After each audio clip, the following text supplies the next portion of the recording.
আসসালামু আলাইকুম। আবারও বঙ্গভবন ঘিরে এক ধরনের চাপা উত্তেজনা। 12 তারিখ নির্বাচনের আগেই বিশেষ কোনো কিছুর রিহার্সেল সেখানে ঘটছে কিনা তা নিয়ে বেশ সন্দেহের সৃষ্টি হয়েছে। সাম্প্রতিক সময়ে দুটি ঘটনা পারস্পরিক যেই সমীকরণ সেটিকে কেন্দ্র করে এই সন্দেহের সৃষ্টি হয়েছে। যেমন রাষ্ট্রপতি মোহাম্মদ শাহাবুদ্দিন সাহেবের সঙ্গে সাক্ষাৎ করেছেন কে? জামায়াতে ইসলামের সাবেক আমির গোলাম আজমের পুত্র ব্রিগেডিয়ার জেনারেল অবসরপ্রাপ্ত আবদুল্লাহ হিল আমান আজমি।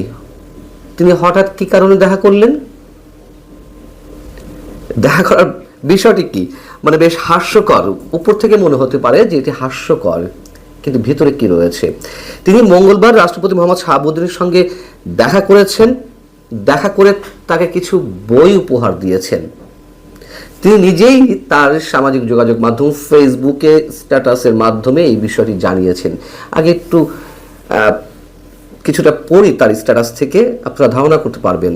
আবদুল্লাহ হিল আমান আজমি বলছেন তার ফেসবুক স্ট্যাটাসে, আজ মহামান্য রাষ্ট্রপতির সঙ্গে সৌজন্য সাক্ষাৎ করতে গিয়েছিলাম। আমার লেখা বিভীষিকাময় আয়নাঘর, আমার বাবাকে নিয়ে সচিত্র প্রায় 2000 ছবি সম্বলিত বই, প্রেরণার পরশমণি এবং আমার বাবার লেখা আত্মজীবনী, জীবনে যা দেখলাম 9 খণ্ডের বই উপহার দিয়ে এলাম। তিনি খুব আগ্রহ সহকারে নিলেন, উল্টে পাল্টে দেখলেন। ওনার মূল্যবান সময় থেকে আমাকে অনেক সময় দেওয়ার জন্য মহামান্য রাষ্ট্রপতির প্রতি আন্তরিক কৃতজ্ঞতা জানাচ্ছি। আচ্ছা, রাষ্ট্রপতি মোহাম্মদ শাহাবুদ্দিনের সঙ্গে আবদুল্লাহ হিল আমান আজমির কি এমন প্রেমের সম্পর্ক, অথবা কি এমন শ্রদ্ধা, স্নেহ, ভালোবাসার সম্পর্ক?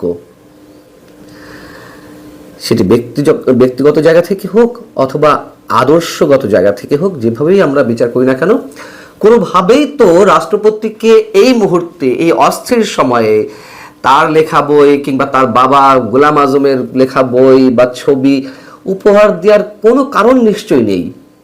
কিন্তু তারপরেও দেখা করেছেন। নিঃসন্দেহে এটি শুধুমাত্র উছিলা বা অজুহাত উপর থেকে। আমরা গণভোট নিয়ে অনেকেই সন্দেহের মধ্যে আছি। অনেকের ধারণা গণভোটে হ্যাঁ জয়যুক্ত হলে সংবিধান ছুঁড়ে ফেলা হবে, সংস্কারের নাম করে যা হতে যাচ্ছে রাষ্ট্রপতিকে ছুঁড়ে ফেলা হবে। এর আগে রাষ্ট্রপতিকে কেন্দ্র করে অনেক কিছু হয়েছে আমরা জানি। বঙ্গভবনে মব ক্রিয়েট করা হয়েছে, তার পদত্যাগের দাবিতে বঙ্গভবন ঘেরাও করা হয়েছে। সেনার সদস্যদের সঙ্গে মব সৃষ্টিকারীদের, সেটি এনসিপির নেতা কিংবা জামায়াতের লোকজন ছিল সেখানে, তাদের সঙ্গে সেনা সদস্যদের সংঘর্ষ হয়েছে।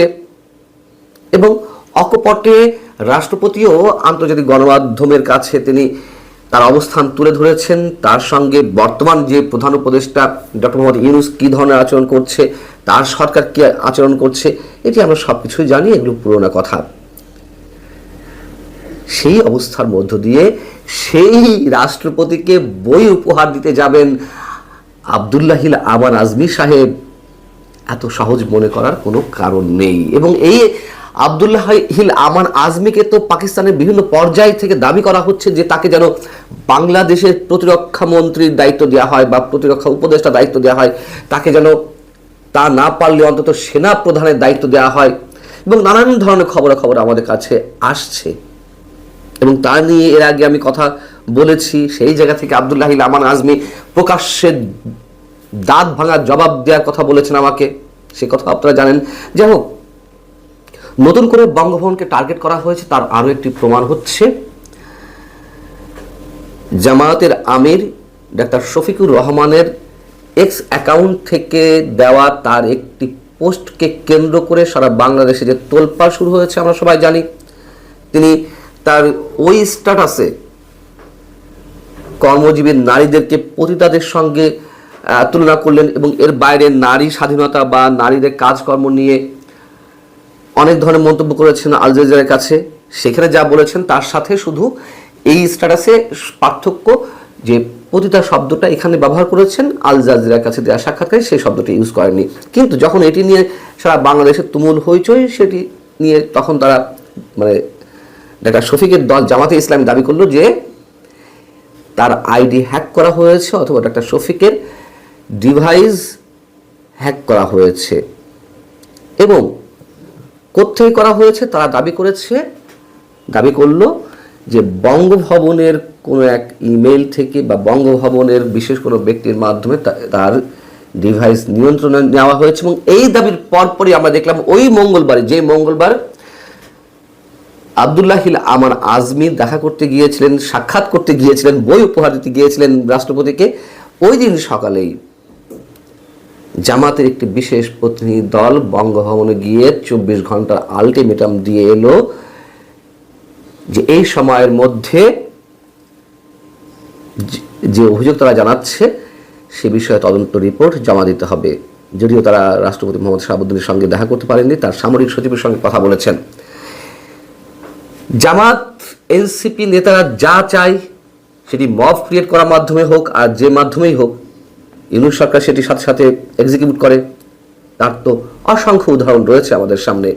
এবং এটির ক্ষেত্রেও আমরা দেখলাম যে তারা দাবি জানালো আর সাথে সাথে কিছুক্ষণ পরেই রাজধানীর হাতিরঝিল থানাতে বঙ্গভবনের সহকারী প্রোগ্রাম অফিসার সারওয়ার আলমের বিরুদ্ধে প্রথমে জিডি হলো, তারপর একটি মামলা হয়ে গেল।